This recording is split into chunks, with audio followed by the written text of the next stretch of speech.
Okay, let's dive into this. Today we're unpacking a story that, honestly, is way too often flattened out into just a simple Sunday school lesson. But the source text, it reveals something entirely different. We're looking at Sarah, not just as some one-dimensional biblical accessory, but as a fiercely complex woman who is navigating an absolutely impossible promise. This explainer is really an incredible journey through identity, barrenness, power, and a massive emotional transformation from deep, crushing doubt to unimaginable joy. So there's a core question right at the heart of this narrative. What happens when a divine promise completely collides with biological impossibility? I really want you to feel the emotional stakes here. This isn't just a fleeting moment of doubt for her. This is Sarah's lifelong day-in and day-out struggle. On one side, she's tethered to this massive, unfolding divine destiny that's meant to bless the whole world. But on the other side, she's facing the harsh, unyielding reality of her own physical aging. Every single day, she wakes up and has to live in that brutal gap between those two realities. To truly grasp her reality, we have to understand what barrenness actually meant back in the Bronze Age. It was basically a suspended state. It threatened a woman's identity, her security, and her legacy. In her world, the future literally cannot unfold naturally without a child. So this wasn't just a private, personal sorrow, though of course it was absolutely that. It was a total existential threat. It meant her place in the family, and really within history itself, felt incredibly fragile. The source text introduces her condition with this stark, almost devastating simplicity. She had no child. Just think about the sheer weight of those four quiet words for a second. Abraham is out there actively receiving these massive, spoken promises of descendants as numerous as the stars, right? But for Sarah, there's only this quiet, heavy, physical reality. She's the one whose body must somehow carry the promise, yet her body remains closed, silent, and entirely unresponsive to time. It just creates this profound, agonizing internal tension. Let's move to and see how this builds across the sheer geographic scale of their journey. Abraham receives the call to leave everything behind, and Sarah is swept up into that massive movement. They trek from Ur of the Chaldeans over to Haran, down to the tents of Canaan, and eventually all the way into Egypt. And at every single stop, it's just years of waiting. She steps into a life defined entirely by a promise, but what she actually experiences is just the heavy, silent passage of time without any fulfillment whatsoever. Well, that tension finally snaps when a famine drives the family down to Egypt. And here, Sarah is fully exposed to the empire. Abraham, who's terrified for his own life, has her presented as his half-sister, which, is a really dangerous half-truth. Because of this, she's taken right into Pharaoh's house. Her true relational identity is completely stripped away and reduced to nothing but her physical beauty, concealed entirely just for the sake of survival. She becomes the one who bears the tremendous, dangerous cost of Abraham's survival strategy. She's supposed to be the bearer of the promise, but right here, she is severely endangered by it. After God finally intervenes and they get out of Egypt, they enter what we can really only call the prolonged silence. I mean, decades pass. Imagine the absolute agony of a biological clock ticking away in an ancient world where having a child is literally everything. Every single day brings this physical, intimate reminder that the promise seems, entirely impossible.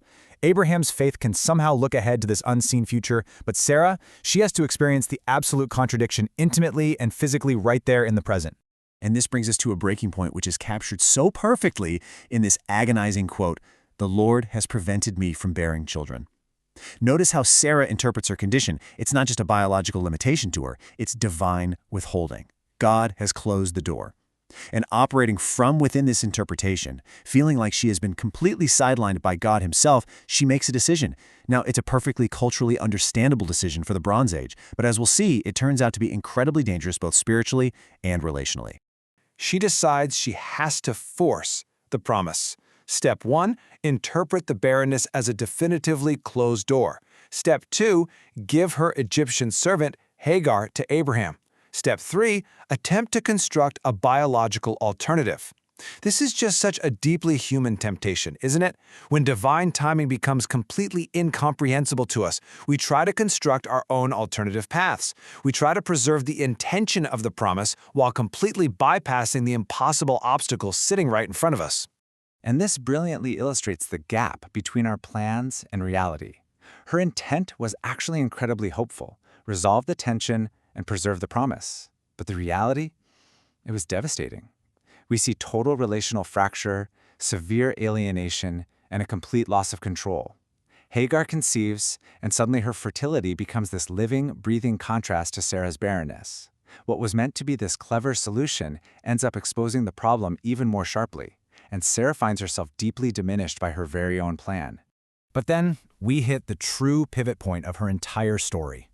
God returns and establishes a fuller covenant. Her name is changed from Sarai to Sarah. And listen, this isn't just a cute new nickname. It's a total ontological transformation of who she is at her absolute core. Her very being is shifting.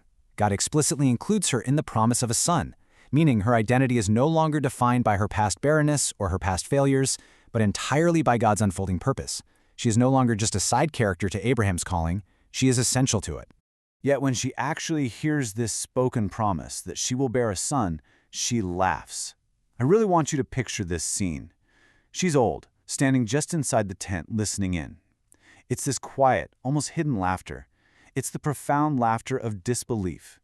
It isn't necessarily cynical or malicious, it's just the raw, honest reaction of an older woman who has lived way too long inside of a contradiction. It's the sound of a heart protecting itself, totally unable to easily receive such a sudden, impossible reversal of her entire life's pain. God's response to that hidden laughter from the tent isn't rejection or condemnation, which is amazing. Instead, he asks a totally paradigm-shifting question. Is anything too hard for the Lord? This question completely reframes the entire narrative. Yes, it challenges her deeply ingrained doubt, but more importantly, it introduces an entirely new framework. It essentially tells her that the limits of the human body are no longer the measure of possibility here. The impossible is now the standard. And then the impossible actually happens. The promise is finally fulfilled and Isaac is born. The transformation of joy we see here is just absolutely incredible. Suddenly, there's this massive, joyful resolution to decades of unbearable tension and silence. The sheer energy of this moment, turning absence into presence, turning a silent, empty tent into one bursting with life. Everything changes in an instant. The impossible has literally entered history.